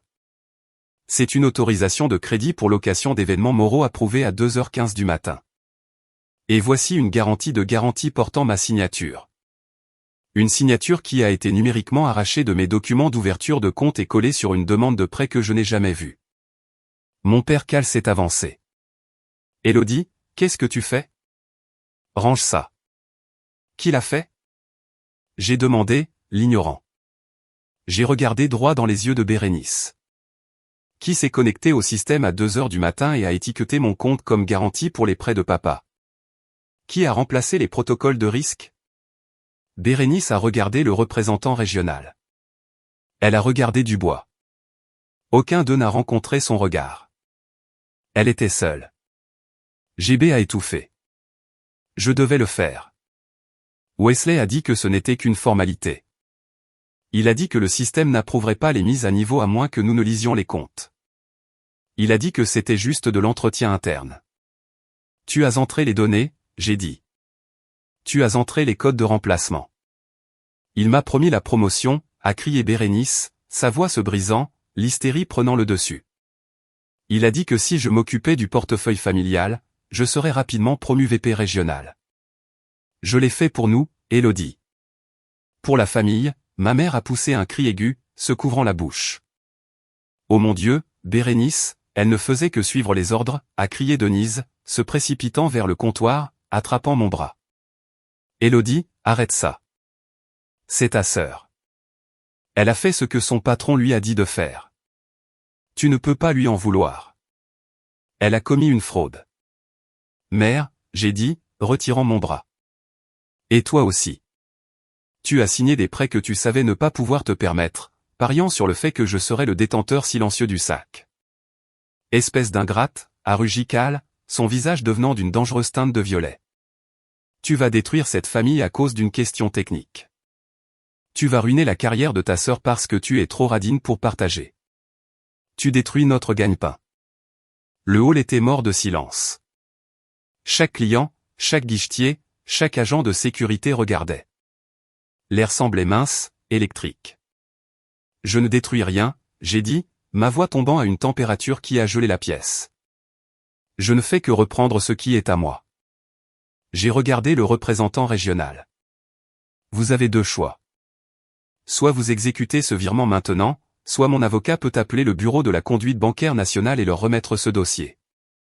Si je fais cet appel, cette agence ferme avant midi, et tous ceux qui se tiennent derrière ce comptoir vont en prison fédérale. Le représentant a regardé le dossier. Il a regardé l'écran rouge de l'ordinateur de B. Il savait que le jeu était terminé. Annuler le verrouillage, a-t-il dit à Bérénice. Sa voix était vaincue. Mais Bérénice a bégayé. Fais-le, a-t-il claqué. Les mains de Bérénice tremblaient si fort qu'elle a dû utiliser sa main gauche pour stabiliser sa droite. Elle a tapé la commande. Elle a entré son code de responsable. Puis le représentant régional s'est penché et a entré son autorisation de haut niveau traitant le mot de la machine. Signé ici, a chuchoté Bérénice, me glissant la feuille de confirmation. Elle pleurait ouvertement maintenant, le mascara coulant sur ses joues, ruinant l'image parfaite qu'elle avait passé toute sa vie à construire. J'ai pris le stylo. J'ai signé mon nom. Élodie Moreau. Virement initié, a dit le représentant. Il avait l'air d'être sur le point de vomir. Merci, j'ai dit. Je me suis tourné pour partir. Élodie, ma mère a gémi, tendant à nouveau la main vers moi, mais s'arrêtant avant de me toucher. Que as-tu fait? Comment allons-nous vivre? Les prêts? Ils vont appeler les prêts. J'imagine qu'ils le feront, j'ai dit. Je vous suggère de vendre l'adhésion au club de campagne. Cela devrait couvrir les intérêts pendant un mois. Tu es froide, m'a craché Cal. Tu es une machine froide et sans cœur. Non, j'ai dit, le regardant dans les yeux pour la dernière fois. Je suis juste le distributeur automatique, et je suis hors service. Alors que Grant et moi marchions vers les portes vitrées, le bruit a commencé. D'abord, un seul téléphone sonnant à un bureau arrière, puis un autre, puis le bourdonnement d'une imprimante démarrant, crachant des alertes de risque automatisées. Les moniteurs à travers la banque ont commencé à clignoter alors que le système central enregistrait un vide de liquidité de 3,5 milliards d'euros.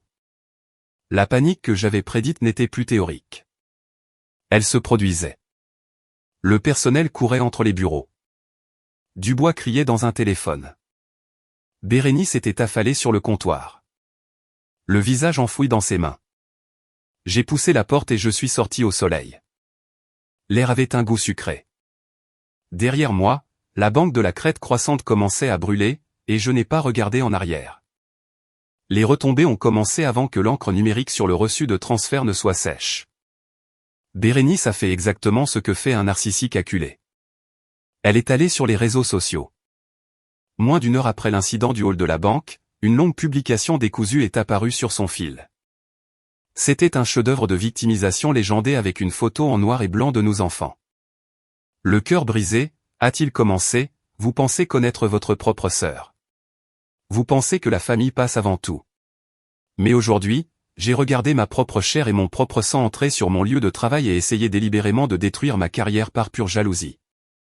Certaines personnes ne supportent pas de voir les autres briller. À mes clients et amis, si vous entendez des rumeurs, sachez juste que je suis ciblé par un parent vindicatif avec trop d'argent et zéro empathie. Trahison familiale. Toxique. Dépassez ça. J'ai regardé les notifications arriver sur mon téléphone en étant assise dans le bureau de Grant. Au début, les commentaires étaient encourageants, génériques, tiens bon, ma belle, message de son cercle de brunch. Mais ensuite la marée a tourné. Un commentaire d'un ancien camarade de lycée est apparu. Tu n'as pas dit à tout le monde aux retrouvailles que tu gérais son portefeuille et qu'elle était clueless sur l'argent? On dirait qu'elle s'est enfin réveillée. Un autre d'un entrepreneur local. Est-ce que ça signifie que le prêt que tu as promis pour ma rénovation est mort? Tu as dit que ta sœur le soutenait. Bérénice a frénétiquement supprimé les commentaires, mais les captures d'écran circulaient déjà dans les groupes de discussion. Elle avait passé des années à se vanter de son accès facile au capital familial pour acheter de l'influence. Maintenant, ces vantardises devenaient des preuves contre elle. Elle ne perdait pas seulement le récit. Elle s'incrimina. Puis vint l'appel de mon père. Mon téléphone a vibré contre le bureau en acajou. Papa. J'ai laissé aller à la messagerie vocale. Il a rappelé immédiatement. Puis un texto. Réponds. Tu vas nous ruiner.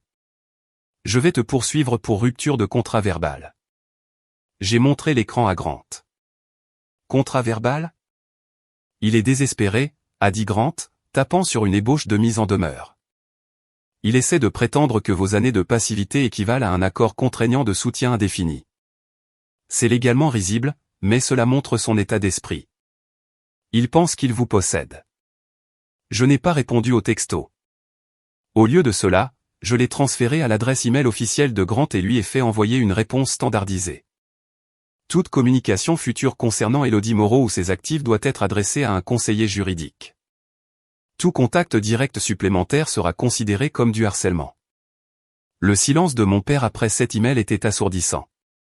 C'était un tyran. Et les tyrans ne savent pas quoi faire lorsque leur victime engage un garde du corps plus grand. À 14 heures, la banque a fait son mouvement. Monsieur Dubois a appelé la ligne de Grant.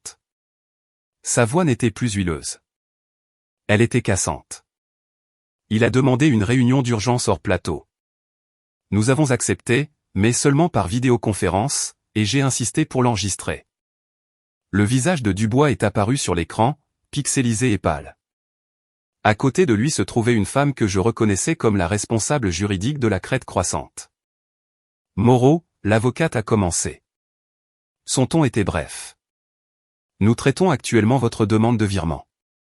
Cependant, en raison de la nature unique du mouvement de liquidité, nous proposons une sortie structurée. Il n'y a pas de structure, a dit Grant. Le virement a été autorisé. Envoyez l'argent. Nous sommes prêts à offrir des concessions, a poursuivi l'avocate, m'ignorant. Si vous acceptez de suspendre le transfert pendant 7 jours pour nous permettre de stabiliser nos positions, nous sommes prêts à traiter les irrégularités dans le portefeuille de prêts impliquant votre famille. Des irrégularités? J'ai répété. Vous voulez dire la fraude? Nous les qualifierions de négligence procédurale, a-t-elle dit doucement. Nous pouvons fermer tranquillement les lignes de crédit pour location d'événements moraux et les prêts personnels. Nous pouvons effacer les documents de garantie. Pas de mal, pas de faute. Vos parents s'en sortent sans dette. Vous gardez votre argent et nous évitons un événement réglementaire. C'était un pot de vin. Ils offraient de pardonner la dette de mes parents si j'acceptais de retirer mon pied du cou de la banque pendant une semaine. Juste assez de temps pour qu'ils cachent les preuves de ce que Wesley Pike avait fait. Non, j'ai dit.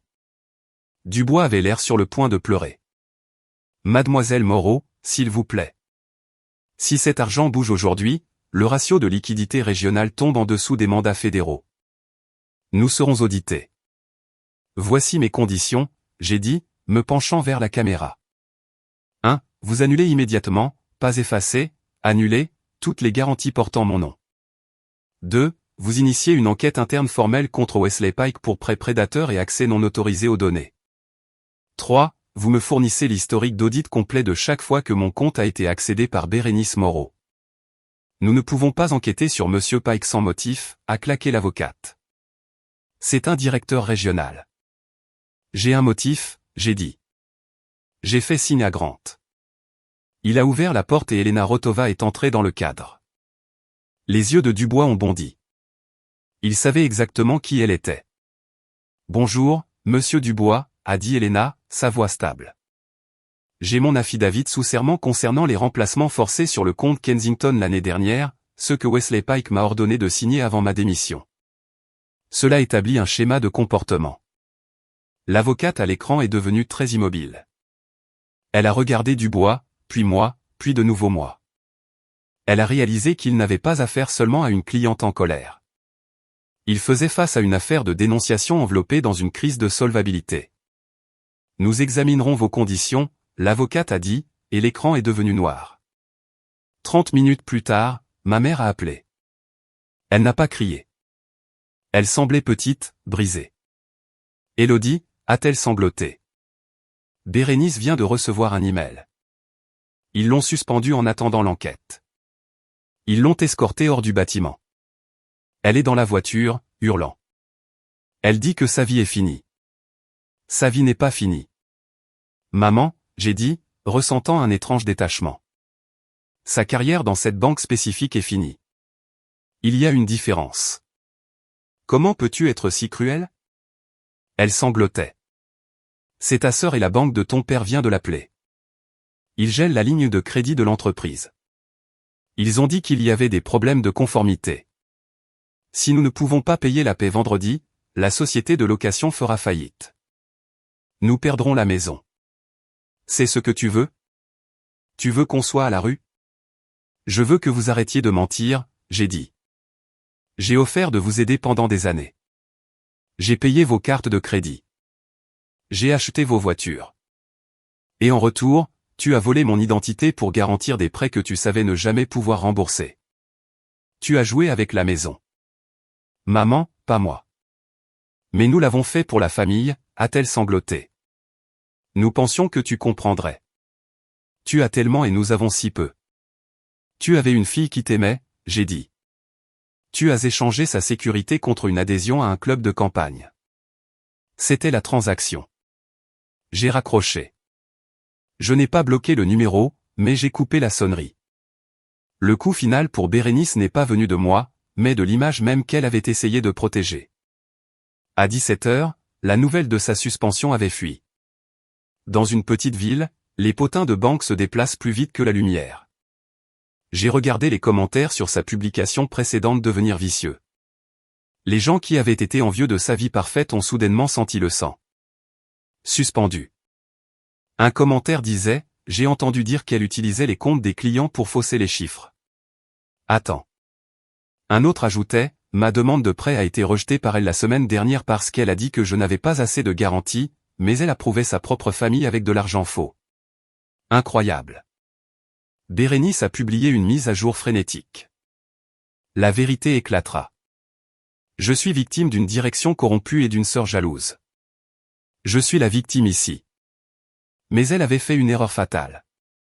Elle avait étiqueté Wesley Pike dans la publication, peut-être pensant qu'il viendrait à son secours. Hashtag, trahison famille toxique dépassèrent ça. Dis-leur la vérité. Tu sais, j'ai suivi le protocole. C'était pathétique.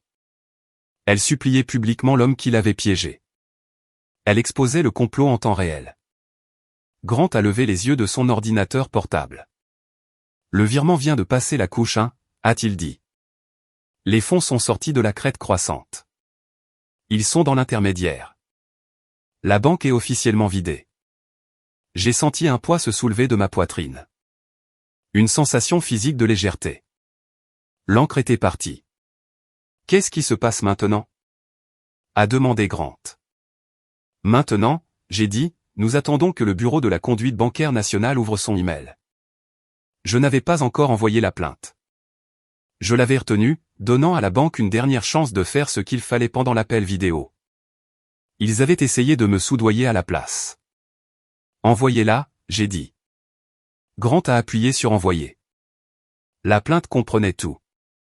Les signatures falsifiées, les journaux d'accès non autorisés, l'affidavit d'Elena, et les captures d'écran de la confession frénétique de Bérénice sur les réseaux sociaux impliquant un directeur régional.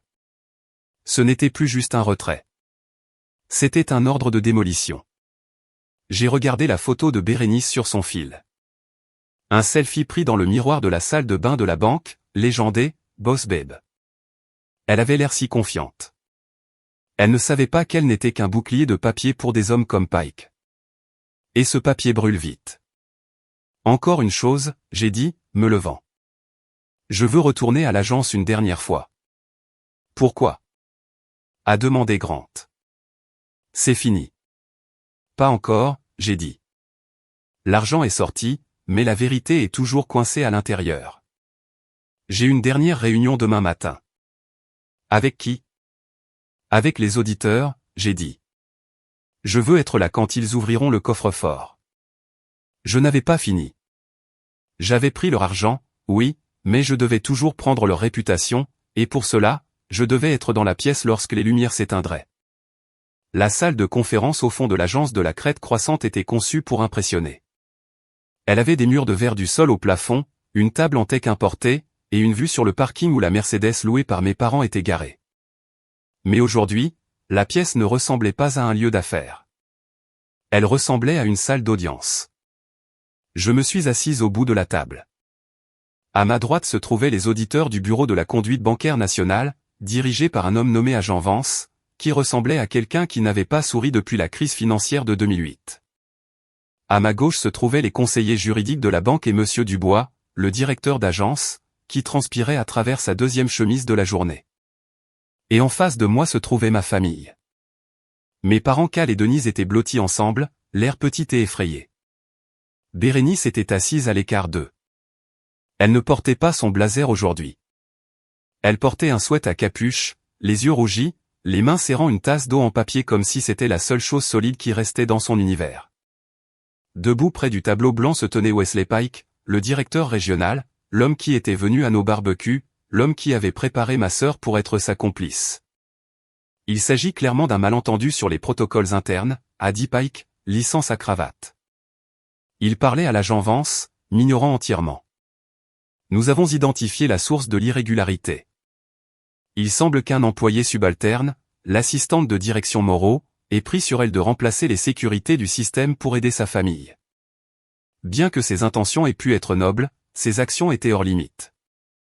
Nous préparons ces papiers de licenciement pendant que nous parlons. La pièce est devenue mortellement silencieuse. La tête de Bérénice a claqué. Quoi? C'est malheureux, Pike a continué, sa voix dégoulinant d'un faux regret. Mais lorsqu'un employé agit en dehors du cadre de son autorité pour manipuler les données de garantie, l'institution doit se protéger. Nous n'avions aucune connaissance de ces garanties non autorisées. Tu es un menteur, a murmuré Bérénice. Sa voix tremblait, mais elle était audible. Tu m'as dit de le faire. Tu m'as envoyé les codes par message texte. Tu as dit que le comité des risques l'avait approuvé verbalement. Pike s'est tourné vers elle, son visage un masque de pitié. B, je sais que tu es contrarié, mais ne rendons pas cela pire en fabriquant des histoires. Il n'y a aucune trace d'une telle instruction. Il la coupait. Il allait laisser ma sœur assumer la responsabilité d'un énorme stratagème de fraude, ruiner sa carrière, et potentiellement l'envoyer en prison juste pour qu'il puisse garder sa pension. J'ai regardé Bérénice. Pour la première fois de ma vie, je n'ai pas vu l'enfant d'or. J'ai vu un pion qui venait de réaliser qu'elle était déjà hors du jeu. En fait, j'ai dit, ouvrant mon portfolio. Il y a une trace. J'ai glissé une seule feuille de papier sur la table en teck vers l'agent Vance. Ceci est une impression d'un email envoyé du compte d'entreprise de Wesley Pike à son serveur de messagerie personnelle, qui a ensuite été transféré à la boîte de réception interne du directeur d'agence. J'ai dit que c'était daté du 12 novembre. L'objet est stratégie d'atténuation des risques. L'agent Vance a pris le papier. Il l'a lu à voix haute, sa voix sèche et dépourvue d'émotion. Utiliser la liquidité de tutelle Moreau pour masquer le ratio de levier sur le portefeuille immobilier commercial. Étiqueter le compte comme critique pour la relation afin d'empêcher les déclencheurs de retrait automatisés. Si la sœur pose des questions, retardez. Elle est passive. Elle ne poussera pas. Le visage de Pike est devenu de la couleur de la vieille cendre. C'est inadmissible, a bégayé Pike, regardant l'avocat de la banque. C'est une communication privée. C'est une preuve de fraude systémique, a dit l'agent Vance, posant le papier. Monsieur Pike, je vous suggère d'arrêter de parler jusqu'à ce que vous ayez une représentation juridique présente. Cet audit vient de devenir une enquête criminelle. Monsieur Dubois a laissé échapper un gémissement. Madame Moreau, a-t-il plaidé, se tournant vers moi. S'il vous plaît, ne faisons pas ça dans le hall. Nous avons une salle de conférence privée préparée. Nous pouvons discuter de la logistique de votre demande dans le confort. J'ai pensé à eux, j'ai dit. C'est pour ça que je vous ai donné une chance hier. Vous avez choisi d'essayer de me soudoyer. Nous parlons d'une crise de liquidité, a crié Dubois. Vous ne pouvez pas simplement déplacer autant d'argent en 24 heures. Le système ne le réglera pas. Il est déjà réglé, j'ai dit. J'ai regardé mon poignet. À 9h30 ce matin, les fonds ont été reçus par portefeuille de la baie de Marrow, mais je ne les ai pas seulement déplacés. Je les ai réalloués dans des obligations du Trésor. Je me suis penché en avant. Savez-vous ce que cela signifie, monsieur Dubois? Cela signifie que l'argent n'est pas seulement en transit. Il est parti. Il est légalement non reconnu de votre bilan il y a 1 minute. Votre ratio de réserve de capital vient de tomber à 0. L'avocate de la banque a halté. Elle a compris. Si les réserves sont nulles, l'avocate a dit, la voix tendue, nous sommes légalement tenus de céder le risque immédiatement. Nous devons appeler les prêts, tous. Elle s'est tournée vers son assistant. Émettez les avis de demande. Commencez par les lignes de crédit commercial non garanties et les portefeuilles personnels à haut risque. Effectif immédiatement. Mon père s'est levé, sa chaise raclant bruyamment le sol. Attendez, qu'est-ce que ça veut dire? Qu'en est-il de mon entreprise? Qu'en est-il de la société de location d'événements? Votre prêt était garanti par le compte d'Élodie, l'avocate a dit froidement. Cette garantie a disparu. Vous êtes en défaut, monsieur Moreau.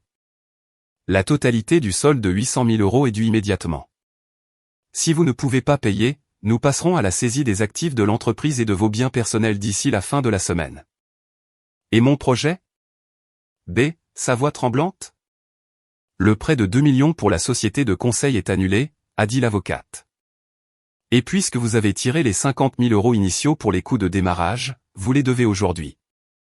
Ma mère a éclaté en sanglots. Nous ne pouvons pas payer ça.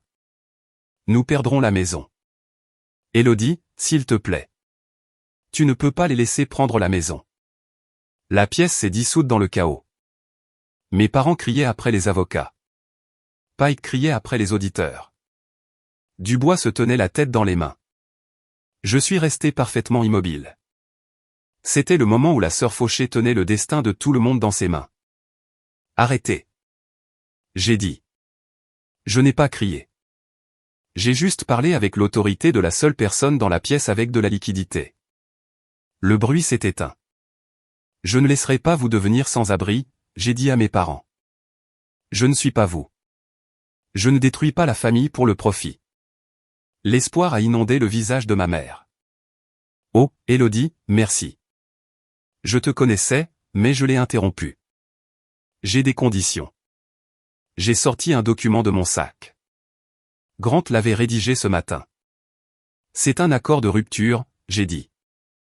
Il stipule que je paierai le principal impayé du prêt de l'entreprise de papa et les 50 000 € que B doit. En échange, vous signerez une renonciation permanente.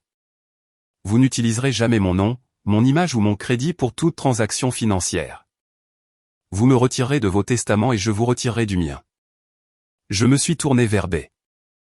Et toi, j'ai dit, tu démissionnes de l'industrie bancaire. Tu ne quitteras pas seulement cette agence. Tu accepteras une interdiction de 5 ans de gérer des actifs tiers.